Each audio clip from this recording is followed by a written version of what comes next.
Assalamualaikum warahmatullahi wabarakatuh. Perkenalkan, saya Titian Afisi, CGP Angkatan 11. Pada presentasi ini saya akan mempersembahkan koneksi antar materi modul 1.1 sampai dengan 3.1. Di sini, dalam pendidikan ini, Bu Titi Sumarni menjadi fasilitator saya dan Pak Bilal Iswanto menjadi pengajar praktik saya. Pada slide pertama saya akan menjawab dari pertanyaan bagaimana filosofi Ki Hajar Dewantara dengan Pratap Triloka memiliki kaitan dengan penerapan pengambilan keputusan sebagai seorang pemimpin. Menurut saya, filosofi Ki Hajar Dewantara dengan Pratap Triloka yaitu Ing Ngarso Suntulodo Ing Madya Mangunkarsa Tut Wuri Handayani memiliki makna mendalam yang dapat kita jadikan landasan dalam setiap pengambilan keputusan, yaitu keputusan yang selalu berpihak kepada murid. Sebagai pemimpin dalam mengambil keputusan seharusnya 1. Memberikan teladan dan contoh akan keputusan yang bijak, menjadi teladan yang patut ditiru atau Ing Ngarso Suntulodo. Yang kedua, mampu memberdayakan dan membangun kerukunan, menyemangati, membuat orang lain memiliki kekuatan demi memperbaiki kualitas diri mereka, atau Ing Madya Mangunkarsa. Dan yang terakhir, mampu mempengaruhi dan mendorong semangat meningkatkan kualitas agar selalu menjadi lebih baik. Tut Wuri Handayani. Di slide selanjutnya, saya menjawab dari pertanyaan bagaimana nilai-nilai yang tertanam dalam diri kita berpengaruh kepada prinsip-prinsip yang kita ambil dalam pengambilan suatu keputusan. Guru sebagai pendidik harus memiliki nilai-nilai positif yang mampu menciptakan pembelajaran yang berpihak pada murid seperti mandiri, reflektif, kolaboratif, inovatif, serta berpihak pada murid. Nilai-nilai tersebut akan mempengaruhi dalam pengambilan keputusan sesuai dengan situasi yang dihadapi dengan mempertimbangkan 3 prinsip dalam pengambilan keputusan. Dan selanjutnya, saya akan menjawab di slide selanjutnya ini, saya akan menjawab dari pertanyaan bagaimana materi pengambilan keputusan berkaitan dengan kegiatan coaching atau bimbingan yang diberikan pendamping atau fasilitator dalam perjalanan proses pembelajaran kita, terutama dalam pengujian pengambilan keputusan yang telah kita ambil. Apakah pengambilan keputusan tersebut telah efektif? Masih ada pertanyaan-pertanyaan dalam diri kita atas pengambilan keputusan tersebut? Hal-hal ini tentunya bisa dibantu oleh sesi coaching yang telah dibahas pada sebelumnya. Oke, ini penjelasan saya. Dalam materi pengambilan keputusan yang dipelajari memiliki hubungan erat dengan kegiatan coaching atau bimbingan. Pada modul sebelumnya, pada proses coaching, kita membentuk coachee dalam menentukan atau mengambil keputusan, sedangkan pada modul ini kita merefleksikan apakah keputusan yang kita ambil dapat dipertanggungjawabkan. Menjadi win-win solution ataukah justru akan menimbulkan masalah di kemudian hari. Dalam pembelajaran pengambilan keputusan ini, kita diberikan panduan tentang 4 paradigma, 3 prinsip, dan 9 langkah pengujian keputusan yang kita ambil. Pertanyaan selanjutnya, bagaimana kemampuan guru dalam mengelola dan menyadari aspek sosial emosionalnya akan berpengaruh terhadap pengambilan suatu keputusan khususnya masalah dilema etika? Menurut saya, kemampuan guru dalam mengelola dan menyadari aspek sosial emosional sangatlah penting, terutama dalam mengelola kasus dilema etika. Guru yang memiliki kemampuan dalam mengelola dan menyadari aspek sosial emosionalnya akan memiliki kesadaran diri untuk memahami perasaan, emosi, dan nilai diri sendiri. Memiliki manajemen diri sehingga mampu mengelola emosi dan perilaku. Memiliki kesadaran sosial sehingga mampu memahami sudut pandang dan dapat berempati dengan orang lain.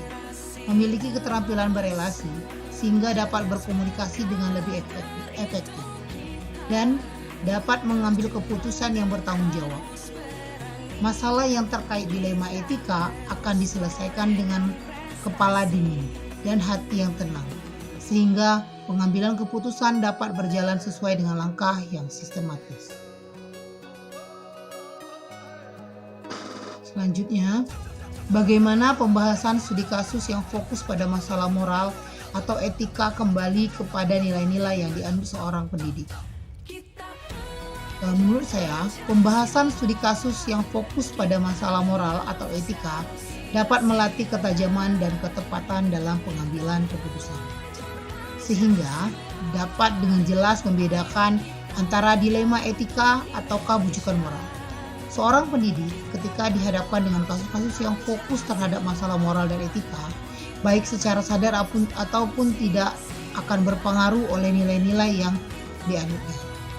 Keputusan yang diambil akan semakin akurat dan menjadi keputusan yang dapat mengakomodir kebutuhan murid dan menciptakan keselamatan dan kebahagiaan semua pihak berdasarkan nilai-nilai kebenaran dan kebajikan jika nilai-nilai yang dianutnya adalah nilai-nilai yang positif. Pertanyaan selanjutnya, bagaimana pengambilan keputusan yang tepat tentunya berdampak pada terciptanya lingkungan yang positif dan kondusif, aman dan nyaman.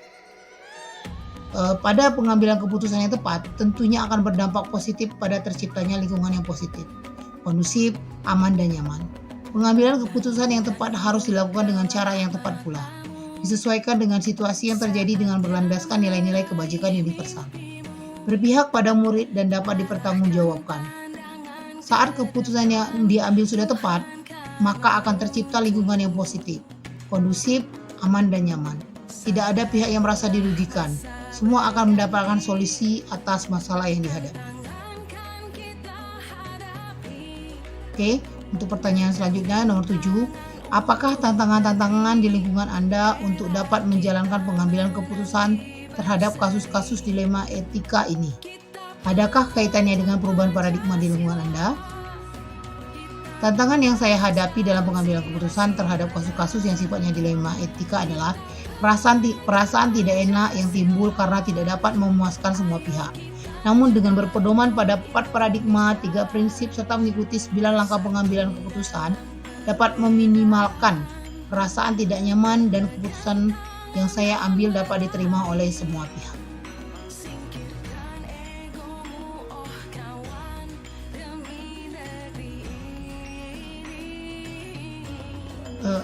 Nomor 8, apakah pengaruh pengambilan keputusan yang kita ambil ini dengan pengajaran yang memerdekakan murid-murid kita? Bagaimana kita memutuskan pembelajaran yang tepat untuk potensi murid kita yang berbeda-beda? Menurut saya, pengaruh pengambilan keputusan yang kita ambil dengan pengajaran memerdekakan murid-murid kita adalah terciptanya merdeka belajar. Keputusan untuk memerdekakan murid merupakan proses untuk memenuhi kebutuhan belajar murid. Untuk memutuskan pemenuhan belajar murid, bisa menggunakan pembelajaran berdiferensiasi. Terus, selanjutnya, bagaimana seorang pemimpin pembelajaran dalam mengambil keputusan dapat mempengaruhi kehidupan atau masa depan murid-murid. Jadi, keputusan yang diambil oleh seorang pemimpin pembelajaran pasti akan membawa dampak, baik jangka panjang maupun jangka pendek, bagi murid. Hal yang sudah kita putuskan dan kita lakukan akan terekam menjadi suatu catatan dan akan menjadikan role model tentang apa dan bagaimana kelak murid-murid berpikir dan bertindak.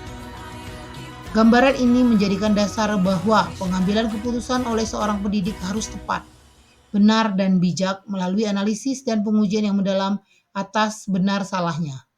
Dalam pengambilan keputusan, seorang pemimpin sebaiknya menggunakan 9 langkah pengambilan keputusan dan mengacu pada pembelajaran yang memenuhi potensi murid. Pertanyaan yang ke-10, apakah kesimpulan akhir yang dapat Anda tarik dari pembelajaran modul materi ini dan keterkaitannya dengan modul-modul sebelumnya? Kesimpulan yang dapat saya ambil jika mengkaitkan dengan materi sebelumnya yaitu pengambilan keputusan sebaiknya mengacu pada nilai kebajikan universal, bertanggung jawab, berpihak pada murid, dan berpedoman pada filosofi Ki Hajar Dewantara dengan patra trilokanya, yaitu Ingarso Sung Tulodo, Inmadio Mangunkarso, Tuturi Handayani. Pertanyaan nomor 11 selanjutnya, sejauh mana pemahaman Anda tentang konsep-konsep yang telah Anda pelajari di modul ini? Yaitu dilema etika dan bujukan moral, 4 paradigma pengambilan keputusan, 3 prinsip pengambilan keputusan, dan 9 langkah pengambilan dan pengujian keputusan. Adakah hal-hal yang menurut Anda di luar dugaan? Saya cukup memahami materi pada modul ini, sehingga pada proses penerapannya sangat membantu dalam menyelesaikan permasalahan yang ada.